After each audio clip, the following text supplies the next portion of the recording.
तो dear students, कल अपन बात कर चुके थे कल के टॉपिक में कि मिक्सचर्स क्या हैं, प्योर सब्सटेंसेस क्या हैं, एलिमेंट्स क्या हैं, कंपाउंड्स क्या है और कुछ फिजिकल क्वांटिटीज़ के बारे में अपन ने पढ़ा था।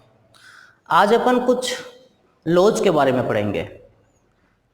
ठीक है, कुछ लॉज हैं जिनके बेस पे कोई भी एलिमेंट किस फॉर्म में कंपाउंड होकर के कंपाउंड बनाता है। कोई भी एलिमेंट जब कंबाइन होकर के कंपाउंड बनाता है तो उसके रूल्स क्या हैं, वो किस रूल्स के बेस पर या किस लॉज के बेस पर कंपाउंड बनाता है, या हर कोई एलिमेंट हर किसी एलिमेंट से हर या ईच मास में कंपाउंड रिएक्ट करके कंपाउंड बना सकता है क्या, इन सब चीज़ों के बारे में अपन पढ़ेंगे। तो अपन आज एक बेसिकली कुछ रूल्स पढ़ेंगे, ठीक है, जिनमें first rule is law of conservation of mass. Law of conservation of mass. Law of conservation of mass. Second rule is law of definite proportion. Law of definite proportion. And third is law of multiple proportion. Law of multiple proportion. Fourth Gay Lussac law. Gay Lussac law. Gay Lussac law. And fifth is Avogadro's law. Avogadro's law. These are basically some 5 laws by which we can explain that how a element can combine to other element to form compound. ये कुछ basically 5 rules हैं जिनके base पे अपन ये explain कर सकते हैं कि किस प्रकार से कोई भी एलिमेंट किसी दूसरे एलिमेंट से कंबाइन होकर के प्रोडक्ट कैसे बनाता है। ठीक है, तो इन लॉज की अपने को जानकारी, इनकी कंप्लीटली जानकारी हो तब अपन किसी भी कंपाउंड के फॉर्मेशन को समझ सकते हैं कि वो किस रेशियो में आपस में कंबाइन होकर के कंपाउंड बनाएंगे। ठीक है बेटा, तो now we are going to discuss in detail about 4-5 rules. First is law of conservation of mass. Law of conservation of mass. Law of conservation of mass. तो ये क्या होता है? कंजर्वेशन ऑफ मास किसी भी केमिकल रिएक्शंस में या किसी भी ट्रांसफॉर्मेशन रिएक्शन में जब रिएक्टेंट प्रोडक्ट में कन्वर्ट होते हैं तो उनके मास में कोई भी चेंजेस नहीं आता है। उनके मास में कोई भी चेंजेस नहीं आते हैं। According to this concept, when reactants converts into the product in transformation reaction or in chemical reaction, there is no change into the mass of chemicals. There is no change into the mass of reactant and product. It means mass is always conserved. Mass is always conserved. Now we can define it that the mass cannot be created, neither be destroyed. तो पहले सबसे पहले ये जो concept था, this law was given by Antony. This law was given by Antony Lavoisier. ये concept है Antoine Lavoisier नाम के साइंटिस्ट ने दिया था।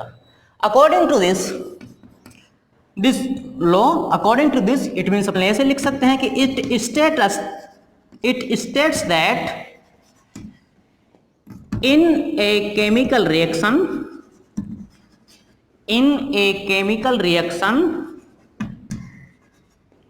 or transformation in a chemical reaction or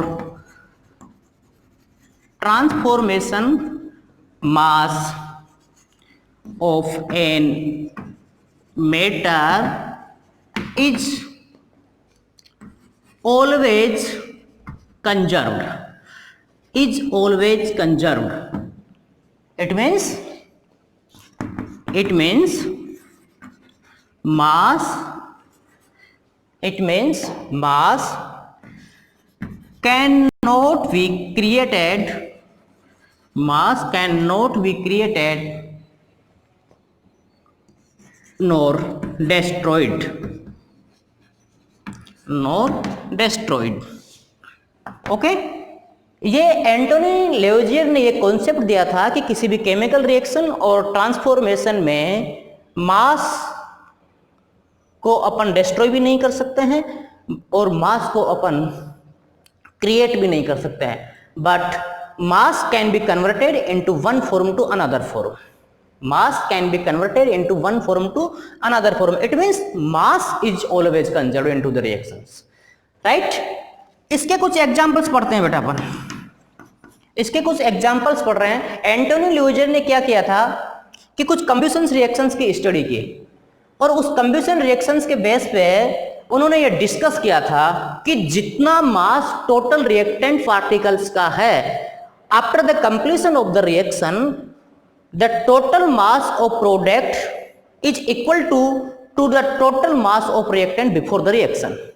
यानी रिएक्शन के लास्ट में प्रोडक्ट का जो टोटल मास था वो रिएक्शन से पहले रिएक्टेंट के टोटल मास के इक्वल था। कई सारी कॉम्बिनेशन रिएक्शन ऐसी थी, कई सारी कंब्यूशन रिएक्शन ऐसी थी। फॉर एग्जांपल देखिए H2G plus half O2G, this is H2OG, right? अब the mass of hydrogen molecule 2 gram plus total mass of oxygen molecule 32 gram but half 16 gram and here 18 gram, 2 plus 16 18, this is 18, right? तो अपन ये कह सकते हैं कि mass is conserved। and in another example in which carbon is combusted in carbon dioxide, in which carbon is combusted in carbon dioxide, second example AX second CS plus O2G, this forms carbon dioxide after the combustion।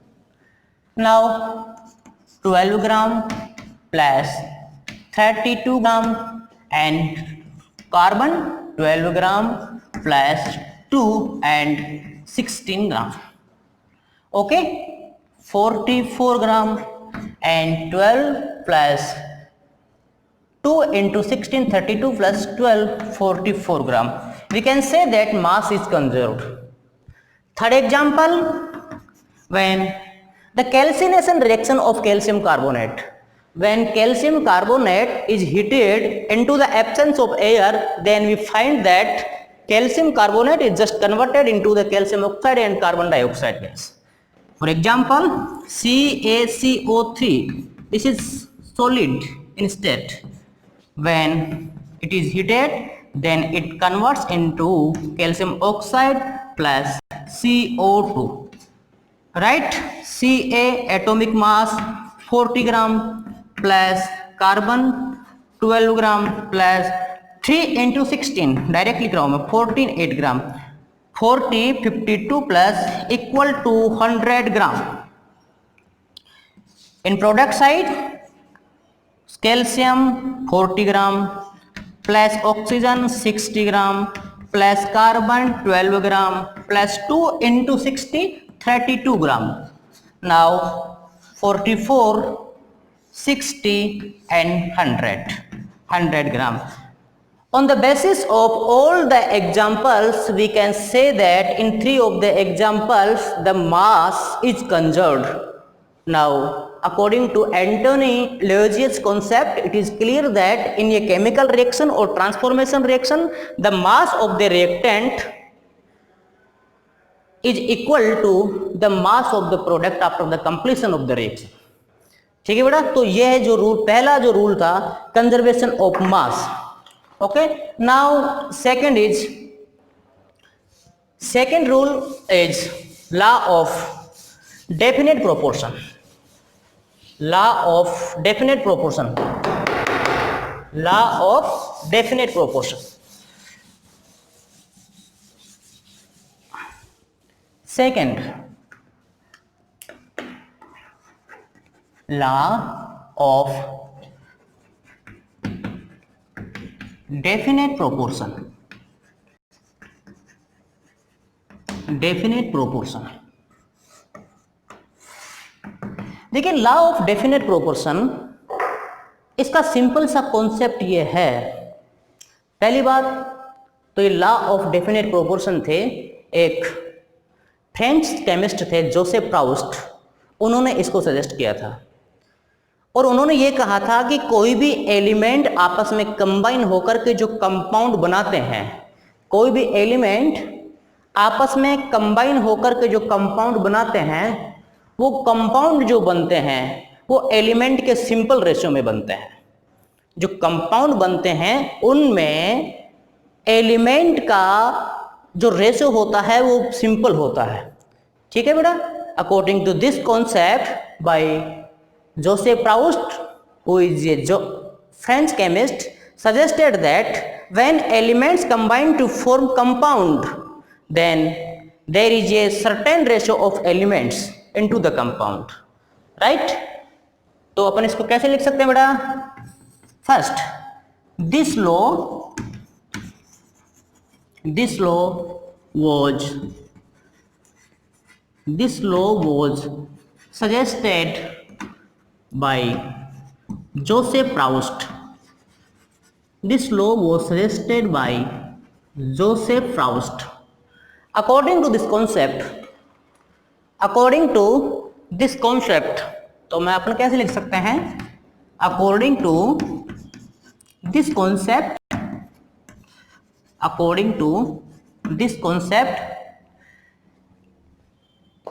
when elements combine to form product, when elements combine to form product, या फिर मैं इसको एक term लिख सकता हूं compound, when elements combine to form compound, then there is a simple ratio of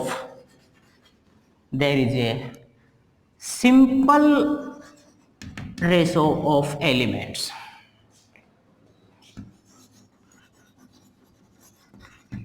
Okay, according to this concept, when elements combine to form compound, then there is a simple ratio of elements.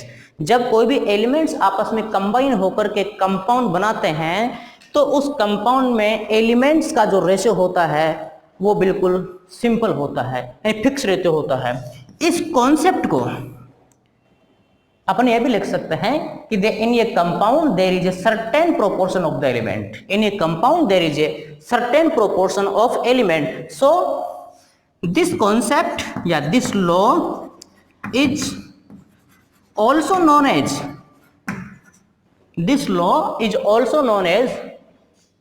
law of definite proportion.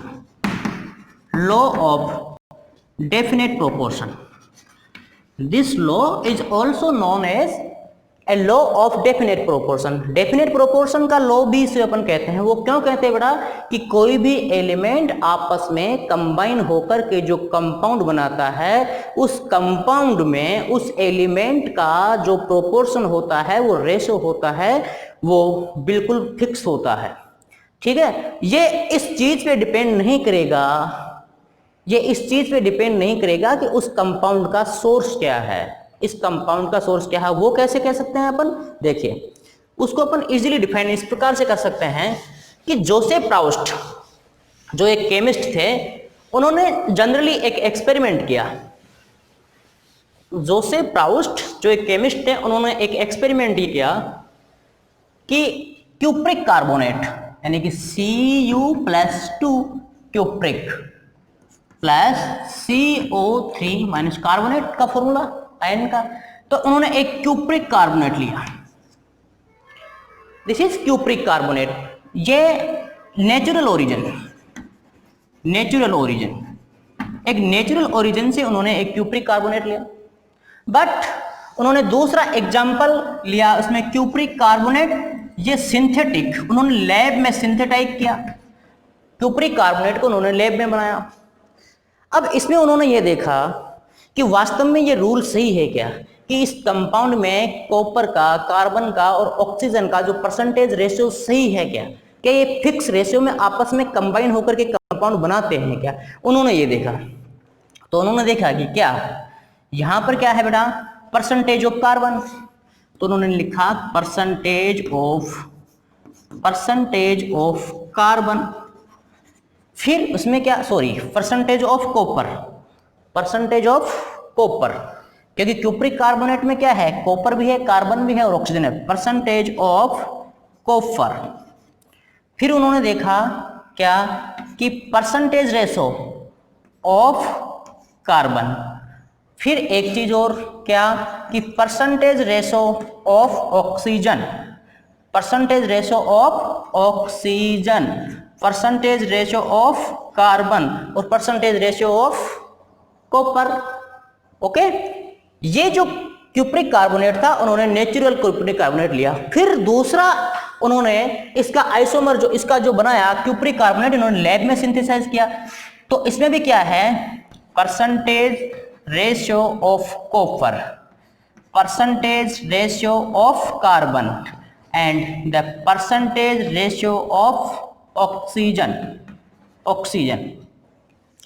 अब इसमें copper कितना percentage होगा, तो copper की percentage निकालने के लिए अपन क्या करेंगे, फर्स्ट ऑफ ऑल अपन इसका पूरी का मोलिकुलर वेट निकाल लेंगे, मोलर मास निकाल लेंगे। अपन ये जानते हैं, we know that molar mass कैसे निकालेंगे बेटा अपन, कॉपर का जो मोलर मास होता है लगभग 63.54 यू या MAU। कार्बन इसका होता है 12.00 near about, and oxygen 16 into 3 48, यह कितना हुआ 48, तो ये हो जाएगा लगभग ऑक्सीजन का, टोटल ऑक्सीजन का कितना हो जाएगा 48। टोटल मोलर मास कितना हो जाएगा इसका, एनीबडी एल्स, देखिए 48 एंड 12 60 एंड 123, ये हो जाएगा इसका टोटल 123.54 यू, 123 पॉइंट, क्योंकि इस क्यूप्रिक कार्बोनेट का टोटल का अपन मोलर मास कैसे निकालेंगे, एटॉमिक मास ऑफ कॉपर वो कितना होता है 63.54 you, plus atomic mass of carbon वो कितना होता है 12, plus atomic mass of oxygen into 3, atomic mass of oxygen कितना होगा बेटा 16 इंटू 3, तो देखना 48 प्लस 12 प्लस ये। अब परसेंटेज ऑफ कॉपर कैसे निकालेंगे अपन, परसेंटेज ऑफ कॉपर कैसे निकालेंगे 63.54 अपॉन टोटल मास कितना है 123.54 इंटू 100। इसमें परसेंटेज ऑफ कार्बन कैसे निकालेंगे 12 upon 123.54 into 100।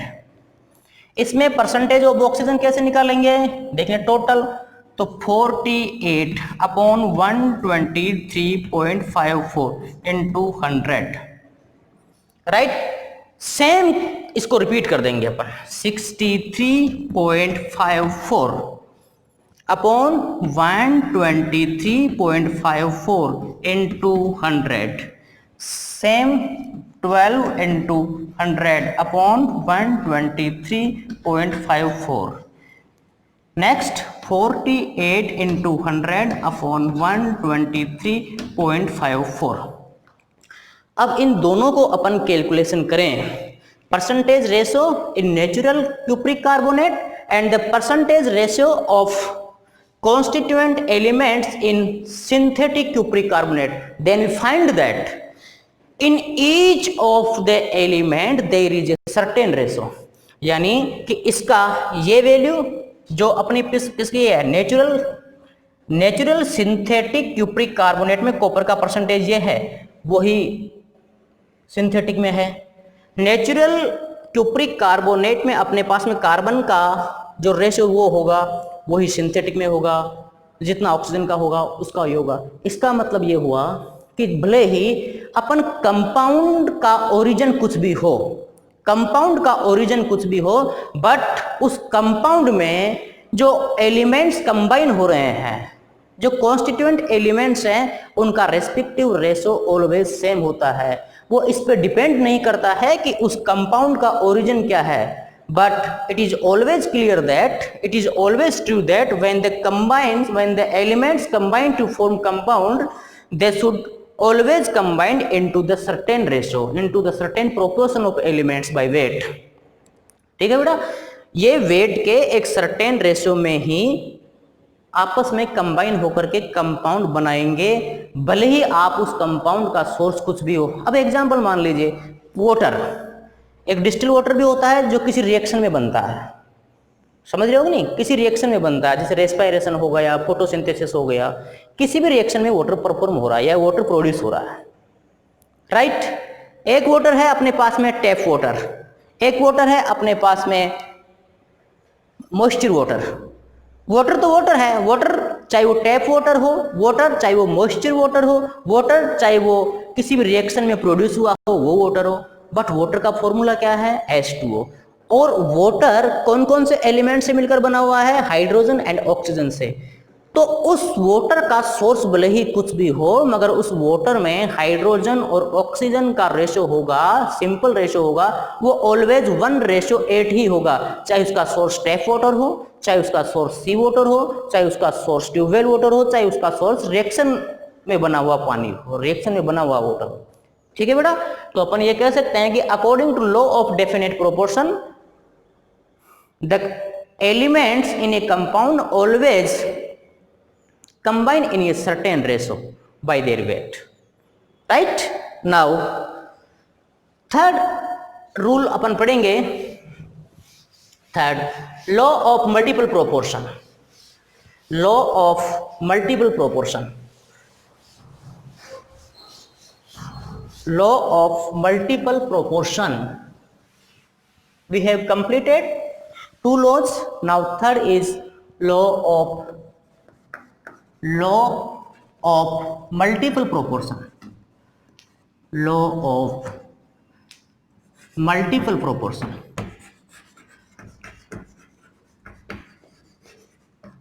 law of multiple proportion। तो this concept was given by Dalton, this concept was given by Dalton, this concept was given by Dalton. देखो multiple proportion का जो concept है वो Dalton ने suggest किया था, और according to this, when 2 or more elements and when the elements combine to form more than 1 या more than 2 compounds, then always the one element always combine with a fixed ratio, with a fixed mass of other elements in a simple ratio। ठीक है बेटा, यदि 2 या 2 से अधिक elements आपस में कंबाइन होकर के, 2 या 2 से अधिक एलिमेंट्स आपस में कंबाइन होकर के 2 या 2 से अधिक कंपाउंड बनाएंगे, तो उन कंपाउंड्स में एक एलिमेंट जो दूसरे एलिमेंट के एक फिक्स मास के साथ में रिएक्शन करता है या फिक्स मास के साथ में कंबाइन होता है, उनका रेशियो ऑलवेज फिक्स होता है, उनका रेशियो ऑलवेज होल नंबर होता है। ठीक है, तो अपन इसको लिख रहे हैं, this law states that, this law states that, this law states that when elements combine to form, when elements combine to form more than 2 compounds, more than 2 compounds, then one element, then one element with fixed mass with fixed mass when one element with fixed mass combined with other element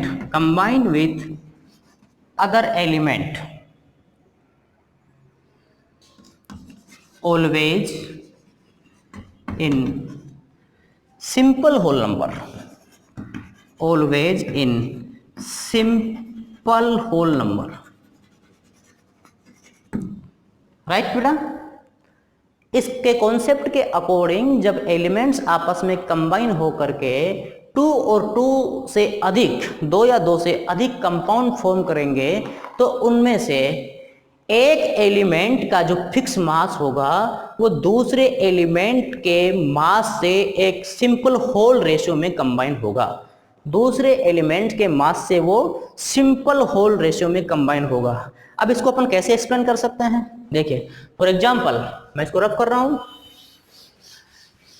for example upon example लेते हैं H2O and hydrogen peroxide. Second example upon suggest कर सकते हैं carbon dioxide and carbon monoxide, right.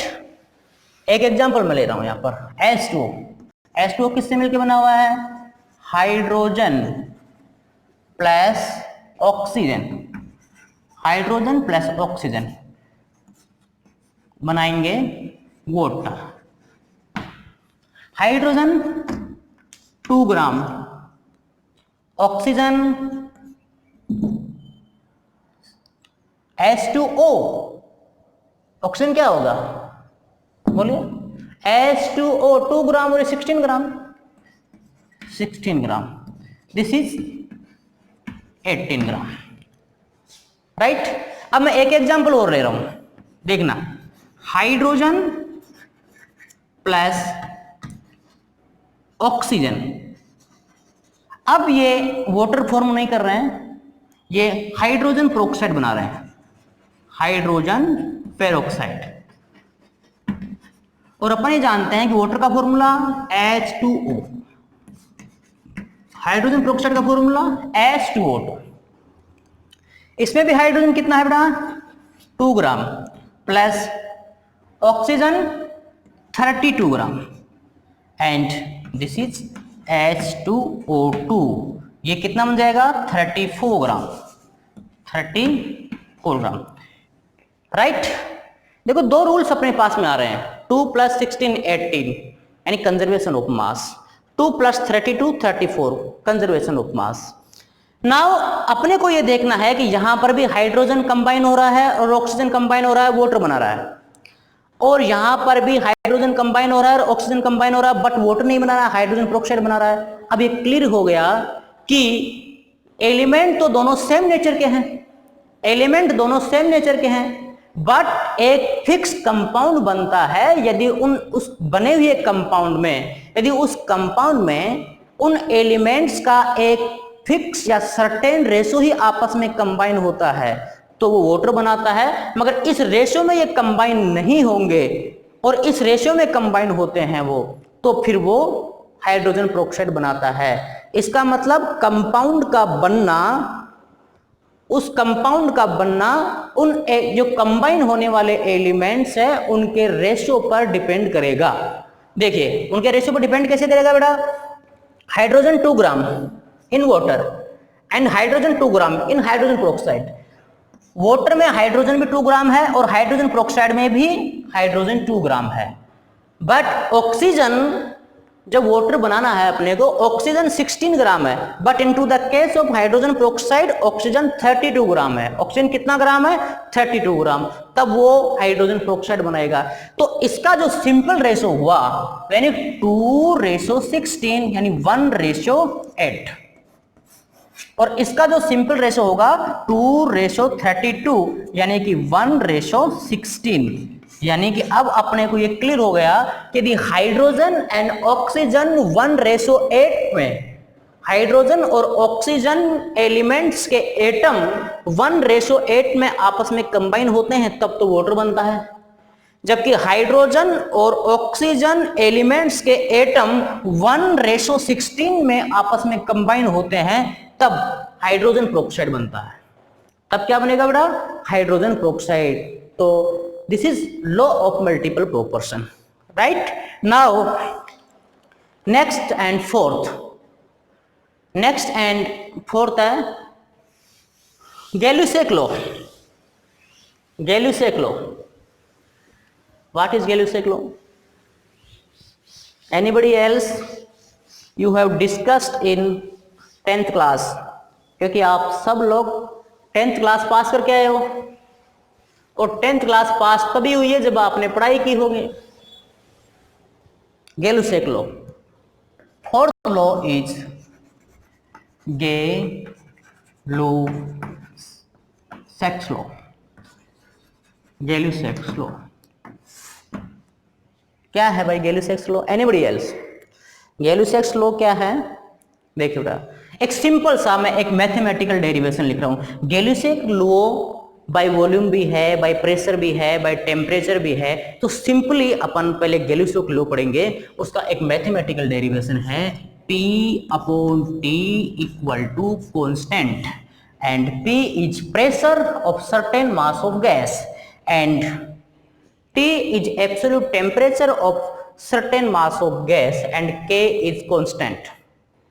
Okay, तो अपन कैसे लिख सकते हैं? अकॉर्डिंग टू, यानी गैल्यूसेक लॉ है तो गैल्यूसेक ने ही सजेस्ट किया होगा।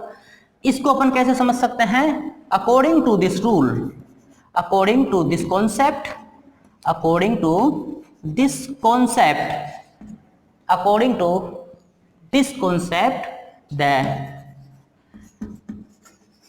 pressure of a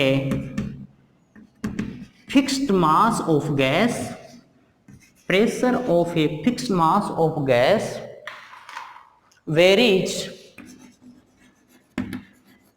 directly with vary in absolute temperature, vary in absolute temperature when इसमें क्या कांस्टेंट है? Volume. when volume is kept constant. Okay, Gay Lussac ने यह सजेस्ट किया था कि यदि किसी भी गैस का वॉल्यूम कांस्टेंट रखा जाए तो एक फिक्स मास की गैस का प्रेशर उसके टेम्परेचर में वेरी करने पर वेरी हो जाता है, राइट? मैं एक बार फिर से रिपीट कर रहा हूं, गैल्यूसेक ने यह सजेस्ट किया था कि किसी भी गैस का वॉल्यूम कांस्टेंट रखा जाए तो उस गैस के, यानी उस फिक्स्ड मास की जो गैस है, उसका प्रेशर उसके टेम्परेचर में चेंज करने पर उसका प्रेशर भी वेरी हो जाता है। ठीक है, this is concept of Gay Lussac. But एक दूसरा कॉन्सेप्ट और था गैल्यूसेक का, the Gay Lussac's law by volume, the Gay Lussac's law by volume. अब इसका मतलब क्या है बेटा? Gay Lussac's law by volume. इस कॉन्सेप्ट के अलावा मैं एक दूसरा कॉन्सेप्ट और लिख रहा हूं, और अपन उसको समझेंगे।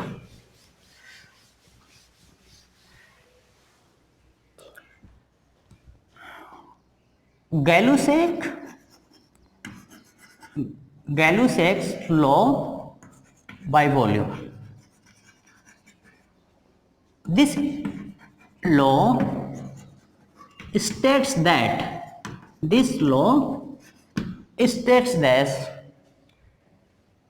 gases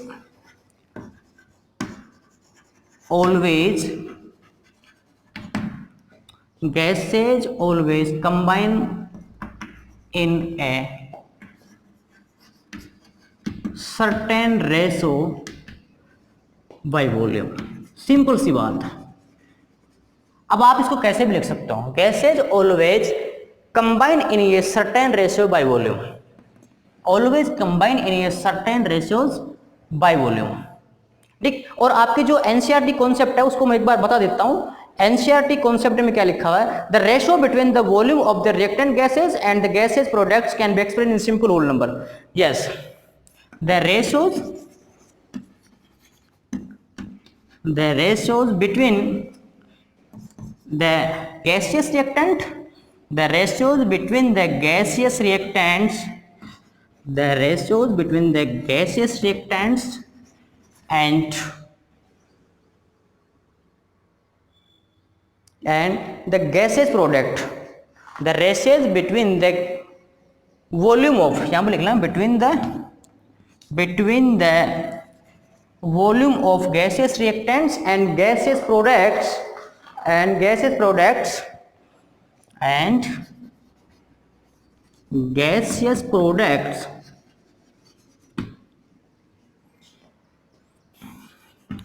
can be expressed in simple whole number।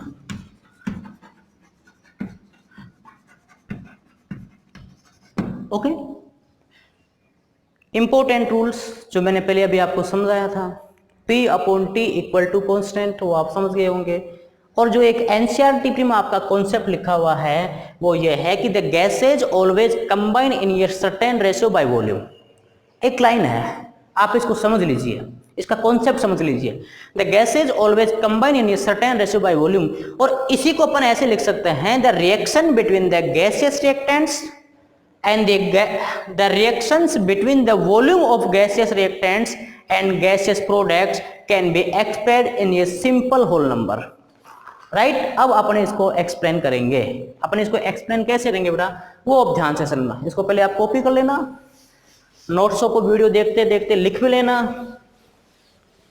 फिर आपकी एनसीईआरटी टेक्स्ट बुक की जो प्रॉब्लम्स है उनको सोल्व भी करना, कंपटीशन एग्जाम में कुछ क्वेश्चन आए हुए होंगे उनको भी सोल्व करना, तब जाके आपके कॉन्सेप्ट समझ में आएंगे। ठीक है, ओके, यस, ध्यान देना। एक एग्जांपल ले रहा हूं मैं, hydrogen plus oxygen, this is water. Hydrogen और ऑक्सीजन मिलकर के वाटर बनाता है, यानी H2G प्लस O2G, और ये वाटर बनाएंगे H2O and G, gaseous water and vapour. इसको अपन लिख सकते हैं गैसियस वाटर, राइट।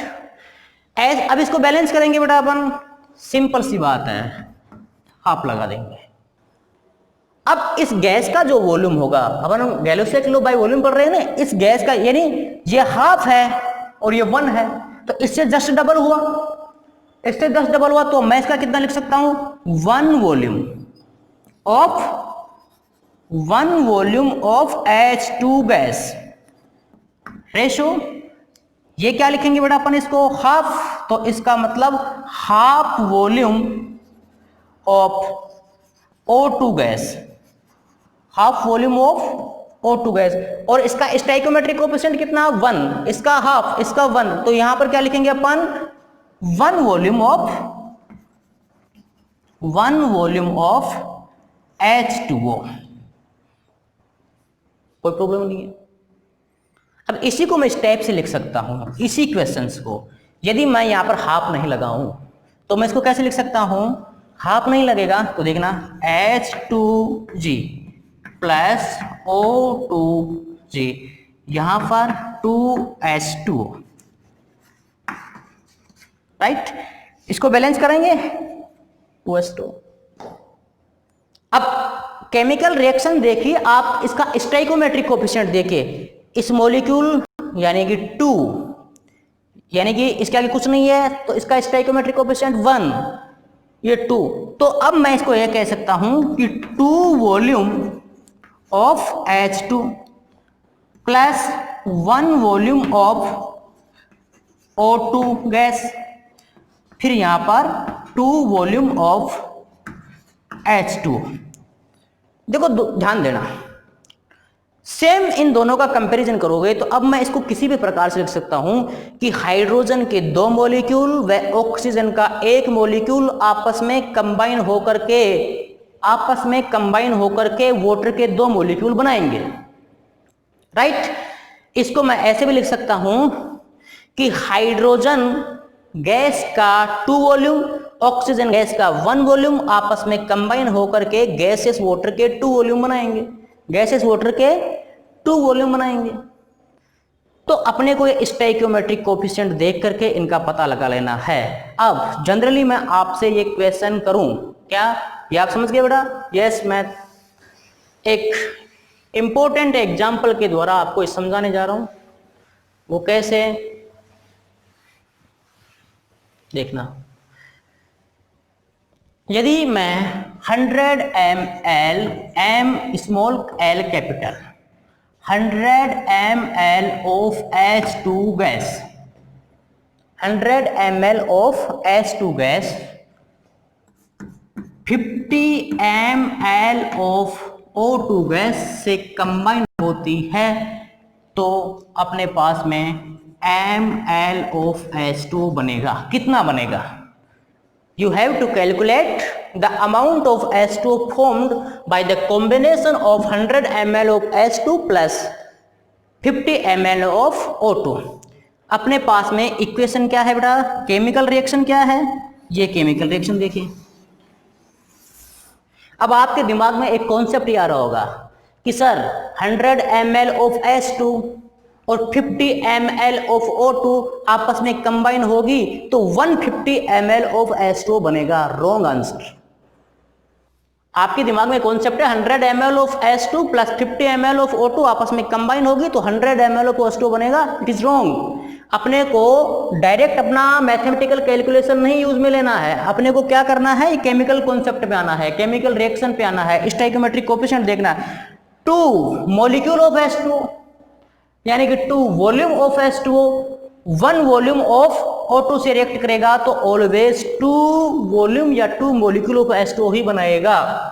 इसका मतलब ये हुआ कि ये बनने वाला जो H2 होगा वो 2 बनेगा, 2 मोल बनेगा, तो इसका मतलब 100 ml ऑफ H2 ही बनाएगा।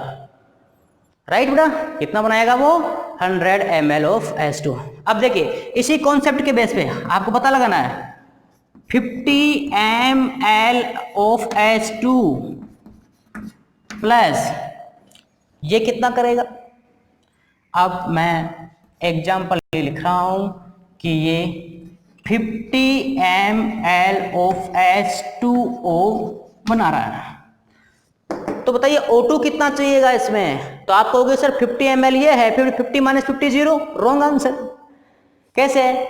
O2 कितना बनेगा इसको देखिए, ये ट्वाइस है, O2 का ट्वाइस, O2 का नंबर ऑफ वॉल्यूम या नंबर ऑफ मॉलिक्यूल का ट्वाइस H2 है। अगर ये 2 इक्वल टू 50 तो हाफ कितना होगा? 25 ml, तो ये हो जाएगा 25 ml ऑफ O2। अब आपको ये कंफ्यूजन हो रहा होगा सर 50 प्लस 25, 50 कैसे हुई है? 75 ml होना चाहिए। 50 ml और 25 ml आपस में कंबाइन हो गए 75 ml ऑफ वाटर बनाना चाहिए। ये रॉन्ग है बेटा। तो गैलुसेक ने यही तो कहा था कि अपने को ये केमिकल रिएक्शन देखनी है, ठीक है, क्योंकि जो गैसेज आपस में कंबाइन होती है वो सर्टेन और फिक्स रेशियो में होती है। ओके, क्लियर है? अब मैं एक सिंपल सा क्वेश्चन आपको लिख रहा हूं। यस, एक क्वेश्चन नोट करिए। When 150 ml of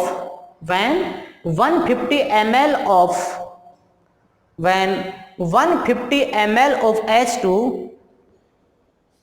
when 150 ml of H2 react with 150 ml of H2 react with 100 ml of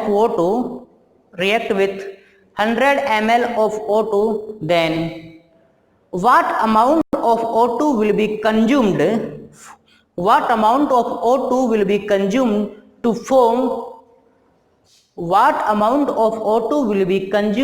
to form water, and you have to calculate the amount of water formed also. ठीक है बेटा, आपको 150 ml OH2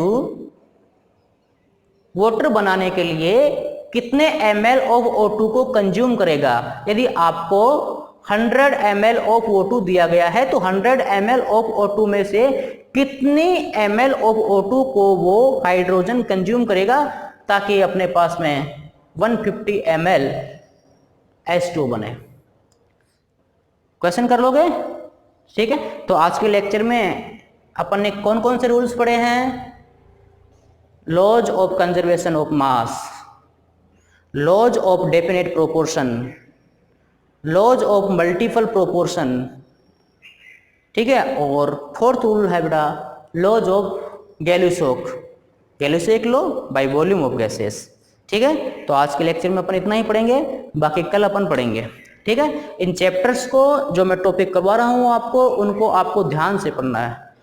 ठीक है, नहीं कहीं आपको tension नहीं लेना है कि हमने 10th में तो कुछ था ही नहीं, ये कभी फिजिक्स भी पढ़ रहे हैं, कभी केमिस्ट्री भी पढ़ रहे हैं, कभी मैथ भी पढ़ रहे हैं, तो फिर इतना सारा बर्डन हो जाएगा तो हम कैसे पढ़ पाएंगे। धीरे धीरे आपका जैसे रूटीन सेट होगा तो ये सब चीज़ें आपको ईजी लगने लग जाएगी। ठीक है बेटा, अपनी एनसीईआरटी बुक से या कोई फिर आपके पास में जो रेफरेंस बुक्स हैं इनके कॉन्सेप्ट को पढ़िए, और इनके कॉन्सेप्ट के बेस पे देखो, लैंग्वेज सेंटेंस की लैंग्वेज अलग हो सकती है बट कॉन्सेप्ट सेम होता है, इनके बेस पे फिर आप अपनी प्रॉब्लम सोल्व करिए। ठीक है, थैंक यू।